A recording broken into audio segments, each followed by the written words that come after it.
I wonder if you can see this. It looks like a glare from where I am, but I don't know if it's a glare where you are. But I Ding Ding is the size of a broom. I am always tired and hungry. Yes, yes, yes, hungry. Tired and hungry all the time. But I'm excited. Today I'm 10 weeks and 1 day. So, we're excited. Very excited. Well, oh goodness, so much to, I guess, say and tell you that has happened because, well, first of all, I want to say, what up, peeps? How you doing? Anyway, let's see. Okay. Okay, let's start with, I haven't been back to the doctor's yet. Actually, my appointment was scheduled for tomorrow, the 27th of August.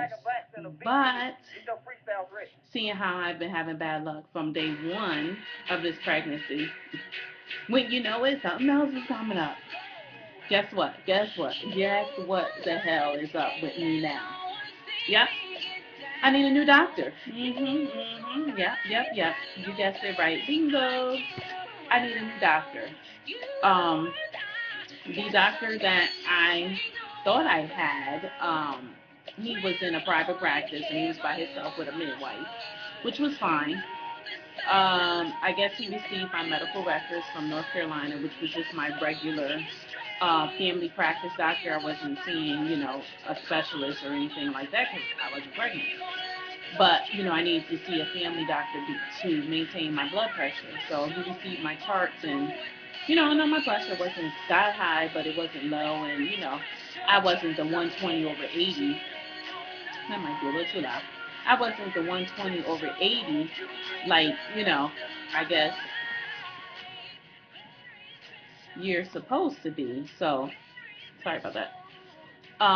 They called me on Tuesday. I want to say it was the 19th.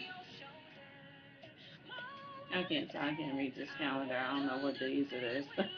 I don't know if the Tuesday was the 19th or what. But anyway, so the doctor called me to tell me, oh, guess what? I'm sorry.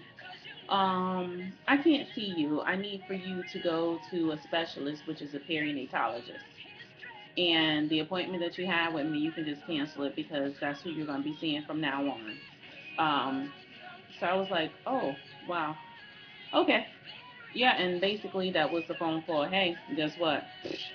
I don't want to see you no more. You too high risk for me. This is where you. And then they gave me two possible doctors, so which I called them. One didn't take my health insurance, and I called the other one, and they said they needed a referral and my records from the doctor. So I called them back and gave them the information that they needed. So yeah, I called back. I want to say like Wednesday or Thursday. Them jokers told me that it takes like 3 to 4 days to get your paperwork in. Then they'll call you with an appointment. And so I'm going, well, how do you know if you can make that appointment that they calling you on? So I left it like that. And I'm like, okay, cool. We'll call back on Monday and, what I'm saying, arrange a time or whatever, see what time it is. Because I have an appointment on Tuesday. I had an appointment on Tuesday, so I guess it should be kept around the same time. This is just my thinking. Well, I called today the perinatologist to see if they received my records. And yeah, at first the girl was like, oh, well, this is not the right department you call. And anyway, if you got the right fax number, what happens is your OB faxes over a referral and your information. And it takes them 6 to 8 weeks to call you back and schedule an appointment. 6 to 8 weeks. And so I was like, I don't know if you heard me correctly or you understand. I'm pregnant now. I'm 10 weeks along. And my regular OB labeled me as high risk. So that means I need to be seen I said in 6 to 8 weeks. So you telling me that I don't get to see a doctor until I'm 18 weeks pregnant? Ugh, I don't get any medical care or anything like that. How does that go? She was like, well, that's how we do it in our scheduling department. I can put you into a case manager. So she sends me to a case manager, and it's just a voice recording. You leave your name and number, and they'll call you back at their earliest convenience. But they have a high volume of calls to get back, so maybe 24 to 72 hours. Uh, so I called the OB, my regular doctor that transferred me over here to these people, and I told them. And so she was like, well, let me talk to the doctor and see what he says, blah, blah, blah.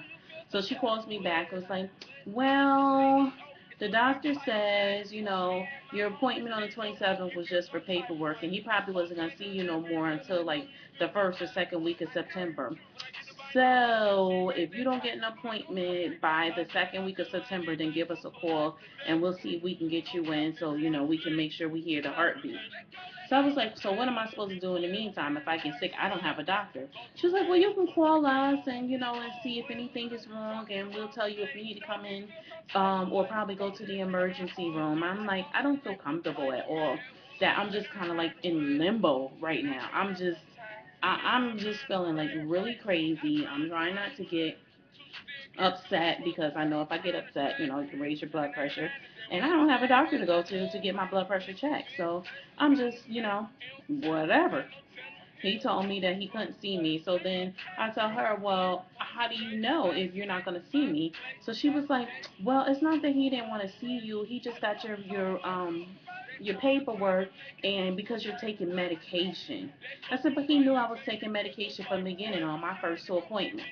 And my blood pressure wasn't that high, but no, it wasn't 120 over 80, but it was still in the 120s and it still was in the 80s or whatever. So I was just like, just too done. I didn't want to get nasty, have an attitude with her, end up getting a headache and just being frustrated. So I was just like, okay, whatever, and hung up the phone. So she must have sensed that I was a little perturbed. So she called me back while we were in actually Burlington Coat Factory, just pricing some baby furniture and stuff like that and strollers. And she was like, "Oh, I found another doctor that's a perinatologist, and let's call them and see if they're in your carrier insurance." So I was like, "Okay, thank you." So of course I called them, and no, they don't take my insurance. So right now, as it stands, I am just in limbo. I don't have a doctor's appointment, and technically, I don't really have a doctor. They'll see me if I call and complain, but they probably won't. They'll probably tell me just go to my nearest emergency room because I'm not really a patient of theirs. I don't have an appointment schedule, so um, I don't know. I really don't know what's going on. I hope my baby's doing fine. I haven't been checked out, and I don't know.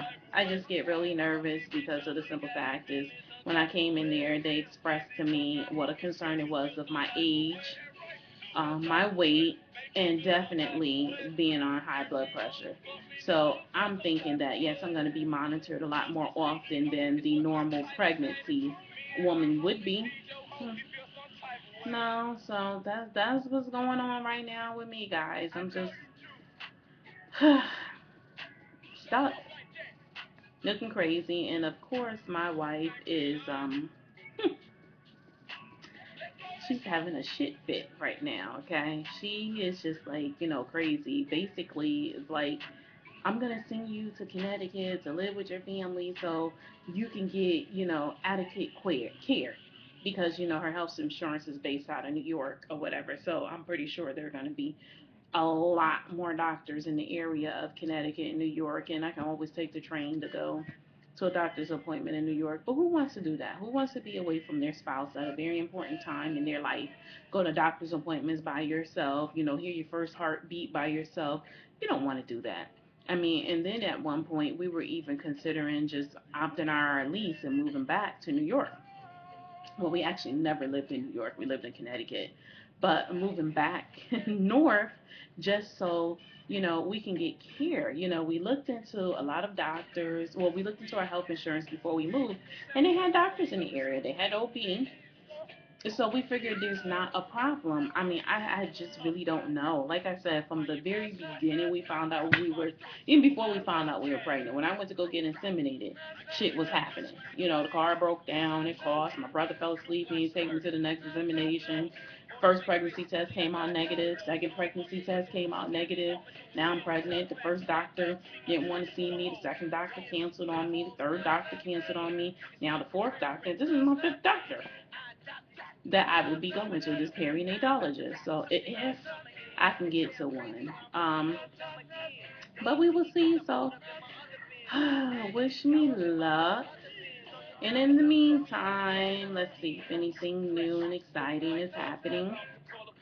No, I'm just being greedy. Last night, about 10 o'clock, I fixed me sausage, egg, and cheese on toast, and I sat up and I ate it, and it was delicious. You hear me? Okay. I've been having cravings for different things, but everything that I can't eat because of my food allergy. So, ring dings, ding dong, something chocolate with cream, and a donut from Krispy Kreme, a hot one. Shit, I even want a Dunkin' Donuts donut. I want some cheese doodles, everything that I cannot possibly have, I want. So, I mean, I'm kind of upset about that, but I just make do. And I'm gonna try to eat more meals throughout the day, so I won't eat so much so late at night and eat big meals. Because, as it turns out, I'm really like today. I only had two meals, which was um an egg, a fried egg sandwich, white bread, and by the time I woke up and took a shower and came and got myself situated, it was like 1 o'clock when I ate that. Okay, didn't have nothing else during the day. We went out, did everything, came back in. We grilled. I grilled a steak, and I wanted a sweet potato with cinnamon and marshmallows, but I put the potato on the grill and that didn't come out right, just a steak. So I made me a salad, but I ate that at like 8 o'clock, and that's all I had. So, my wife has little snacks for me, healthy snacks like fruit cup, applesauce. I got some fruit there, bananas, cantaloupe, things like that. But I want something, and it's always something I can't have. Well, we'll see. Well, guys, Yankee wants to say hi. He's been in here looking and looking. Can you see him? He's on the rug. Say hi, Yankee. Sorry. Where you go? Say hi, Yankee. Say hi, guys. Yeah. He's so goofy. Okay. Well, that's it, guys. That's all I wanted to say. Thanks for following me. And leave, of course, any comments, questions, or suggestions. And I'll get back to you. I appreciate it. Bye.